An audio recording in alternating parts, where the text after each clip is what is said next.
যে এখানে শিশু মেলা আপনারা গত 7 বছর ধরে, আপনারা 15 বছর ধরে এখানে আপনারা করে যাচ্ছেন। সত্যি এর জন্য আপনাদেরকে আমি ধন্যবাদ দেব। এবং এখানে শিশুদের আমরা দেখছিলাম, মা বাবারও ব্যস্ত শিশুদের নিয়ে। আমরা জানি শিশুরা তাদের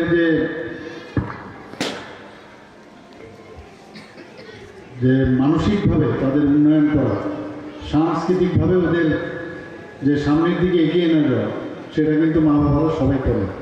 এবং মা বাবারা কিন্তু বিশেষ করে মারা সবসময় যে জিনিসটা ওনারা পাননি সেটা চায়, যে এই জিনিসটা তার ছেলে মেয়ের মধ্যে সেটা হোক, এবং সেই বিষয়ে আপনারা কাজ করেন। এবং এই যে একটা আনন্দের একটা পরিবেশ এখানে আজকের এই সামাজিক ও সাংস্কৃতিক সংস্থা করেছে, এর জন্য সত্যিই ওনাদেরকে আমি সাধুবাদ জানাবো। এখানে আজকে এই বটদোয়ালির যে বিধানসভা কেন্দ্রে এই নবঙ্গিকার সামাজিক সংস্থা, আমি এখানে দেখতে পাচ্ছি যে প্লাস্টিক নিয়ে ওনাদের একটা স্লোগান এখানে দিয়েছে, সিঙ্গেল ইউজ প্লাস্টিক যাতে আমরা ব্যবহার না করি। এবং সেটা আমরাও চাই যে পরিবেশ যদি ঠিকভাবে থাকে, কারণ প্লাস্টিক থেকে নানা রকম রোগ সৃষ্টি হয় আমরা সবাই জানি। তো সেটাকে বর্জন করা আমাদের অত্যন্ত প্রয়োজন। আমিও সরকারের তরফ থেকে আহ্বান রেখেছিলাম, বিভিন্ন জায়গায় সেটা করছে, কিন্তু করা এবং কাজের মধ্যে একটু ফারাক আছে। আমি এখানে যারা উপস্থিত আছেন সবাইকে বলবো, আপনারা এই বিষয়ে আরেকটু সচেতন হন। আর যখনই এই ধরনের কাউকে দেখবেন সেটা ব্যবহার করতে, বিশেষ করে যখন মার্কেটে আপনারা যান, বাজারে যখন যান, তখন আমরা সেটা দেখতে পাই। তো সেটাকে একটু মানে সামাজিক দায়িত্ববোধ হিসাবে আপনারা এটা পালন করবেন, সেই আশা রাখছি। আর একটা বিষয় আমি বলতে এখানে চাই যে আমরা জানি যে ড্রাগস নিয়ে আমরা বারবার আমাদের সরকারের তরফ থেকে বলছি, বিভিন্ন জায়গায় যখন যাই, এখনও আমাদের অনেক এখন স্কুল পড়ুয়া ছেলে মেয়েদের মধ্যে আমরা দেখছি যে এই ড্রাগসের নেশায় আচ্ছন্ন হয়ে আছে। প্রায় কিছুদিন আগেও এইডসের একটা এইডস ডেতে আমরা দেখলাম যে ত্রিপুরা প্রায় 1000-এর উপরে এইডসের রোগে আক্রান্ত হয়েছে কিনা, খুব ইয়াং জেনারেশনের, ইভেন স্টুডেন্টদের মধ্যে এটা দেখা যাচ্ছে। তো সেটা যারা ইনজেক্টেবল ড্রাগস নেয় তাদের মধ্যে দেখা যায় একই ইঞ্জেকশন 2 জন 3 জন 4 জন নিচ্ছে, তাতে করে এই রোগটা ছড়ায় এবং এটা একটা মরণবেদী রোগ। সেটার দিকেও আমরা সচেতন থাকব।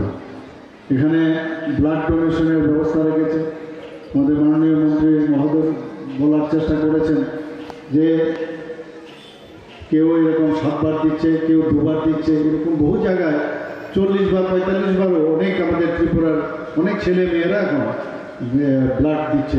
সেটা কাজটা আপনারা করেছেন। এবং কার রক্ত কোথায় যাবে, রক্ত দিয়ে কিন্তু আমাদের অনেক সময় অনেক কিছু আমরা শিখতে পারি, যার মধ্যে কোনো লিঙ্গের কোনো বিষয় না, ধর্মের কোনো বিষয় না, কোনো 18 বছর না 10 বছর 20 বছরের রক্ত না 50 বছরের রক্ত, তারও কিন্তু তারতম্য নয়। তো রক্ত দিয়ে আমরা যে সবাই এক, সেটাও কিন্তু আমাদের মাঝে মাঝে আমাদের ঈশ্বর আমাদের বুঝিয়ে দেয় যে রক্তের যেমন ধর্ম নেই, লিঙ্গ নেই, তাহলে আমাদের মধ্যেও সবাই যে আমরা সবাই এক, সেই জিনিসটা কিন্তু আমাদের বোঝা উচিত। যারা আজকে শিশুরা যারা আছে, আমি বলবো দে আর ভেরি পিওর, তাদের মধ্যে মাটির মতো। এখানকার মা বাবারা যেভাবে ওনাদেরকে গড়বে সেইভাবে কিন্তু তারা তৈরি হবে, এবং আগামী দিনে তারাই আমাদের এই রাজ্যকে চালাবে এবং এই দেশকে চালাবে। তাদের মধ্যে কে জানে আইনস্টাইনও লুকিয়ে আছে কিনা, নিউটনও কে লুকিয়ে আছে কিনা।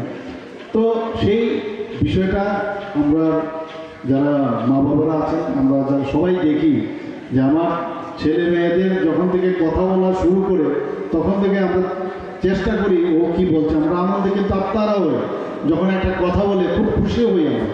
এবং এখন তো ভিডিও কনফারেন্সের মাধ্যমে একজন আবার নিজের আত্মীয় সংস্থার যারা আয়োজক, তাদেরকে আমি ধন্যবাদ দেবো যে এইরকম একটা আয়োজন ওনারা করেছেন। প্রথমে শিশু মেলা এখানে একমাত্র মেলার মাঠে গিয়ে তোলার সঙ্গে ওরা শুরু করেছিল। এখন দেখতে দেখতে অনেক জায়গায় আমরা দেখছি, আপনারা 15 বছর ধরে করছেন, এবং সেটা নিশ্চয়ই আপনারা সেটা জারি রাখবেন। এবং সবাই আমরা একসাথে মিলে আমরা এই ত্রিপুরাকে সুন্দর বানাই, সুস্থ বানাই এবং সবাই ভালো থাকবেন। এই কথাগুলো বলে আমি আমার বক্তব্য শেষ করছি। নমস্কার, ধন্যবাদ, জয় হিন্দ।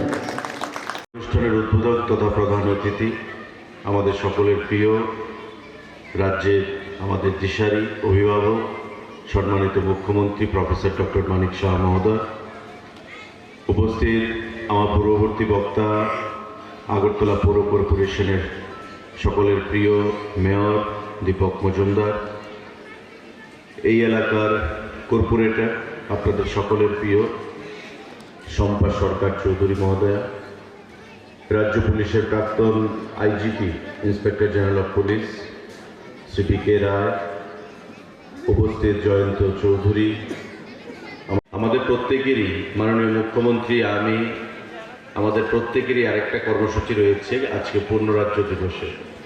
1 ঘন্টা লেট চলছে আমাদের প্রোগ্রাম, তাই আমার শুরুতেই আমি নব অঙ্গীকার যে সংস্থা, তাকে অনেক অনেক শুভেচ্ছা জানাচ্ছি। কারণ এই নামটার মধ্যেই নব অঙ্গীকার, এই নামটার মধ্যেই লুকায়িত আছে সমাজের প্রতি তার যে দায়বদ্ধতা, সমাজের প্রতি তার যে কর্তব্য, সেই জিনিসটার প্রতিফলন করার তার কর্মের মাধ্যমে। আমরা জানি অঙ্গীকার মানে প্রতিশ্রুতি, অঙ্গীকার মানে প্রতিজ্ঞা। তো স্বাভাবিকভাবেই এই নামের মধ্যে যে তার আগামী দিনে পথ চলার যে চিন্তাধারা, ভালো কিছু করা, গঠনমূলক কিছু করা, সেই জিনিসটা লুকায়িত আছে। আমি ধন্যবাদ জানাচ্ছি যে শিশু মেলা এটা একটা এমন জিনিস যেখানে বিভিন্ন পরিবার থেকে শিশুরা আসবে, একটা শিশুর সঙ্গে আরেকটা শিশুর বন্ধুত্বপূর্ণ সম্পর্ক তৈরি হবে, সাংস্কৃতিক কর্মকাণ্ডে তারা অংশগ্রহণ করবে, তাদের চিন্তা চেতনা, তাদের দায়বদ্ধতা, তাদের বিচার করার শক্তি, মানসিকতা তা বৃদ্ধি পাবে। যে আগামী দিনে যখন বড় হবে, তো স্বাভাবিকভাবেই একটা বিকশিত মানুষ হিসেবে তাকে আত্মপ্রকাশ করার সেখানে সুযোগ সুবিধা প্রদান করবে। এবং এতে সবথেকে গুরুত্বপূর্ণ ভূমিকা নিয়ে থাকেন পরিবারের সদস্যরা, বিশেষ করে মা, বিশেষ করে বাবা। একটা শিশুকে সম্পূর্ণভাবে বিকশিত পুরুষ, বিকশিত মানুষ হিসেবে পরিণত করার দায়িত্ব পিতা এবং মাতা। আজকে আমাদের সরকার গঠিত হওয়ার পর, বিগত দিনও আমাদের ছিল, আমরা দেখেছি, কিন্তু যেটা মেয়র সাহেব বলার চেষ্টা করেছেন যে নতুন আঙ্গিকে, নতুন রূপে সমস্ত কিছু ভুলে গিয়ে রাজনীতির ঊর্ধ্বে উঠে শিশুদেরকে বিভিন্ন কর্মসূচিতে অংশগ্রহণ করানো, সেটা আমাদের সরকারের সময় থেকে সেটা শুরু হয়েছে এবং এতে একটা বিশাল ভূমিকা নিজে উপস্থিত থেকে গ্রহণ করছেন আমাদের সম্মানিত মাননীয় মুখ্যমন্ত্রী মহোদয়। মশলার দায়িত্বে হাম্বাই গ্রুপ, গুণমানে সেরা, রান্নার ভরসা। হাম্বাই গুরু মশলা সম্পূর্ণ প্রাকৃতিক, অপার গুণ ও উপকারিতায় পরিপূর্ণ। হাম্বাই গুরু মশলা। যদি কেমিক্যাল ফ্রি, কালার ফ্রি, প্রকৃত স্বাদের মশলা খেতে চান, তবে আপনার রান্নাঘরে চাই হাম্বাই গুরু মশলা। রান্নায় শুধুমাত্র তোমাকেই চাই হাম্বাই গুরু মশলা।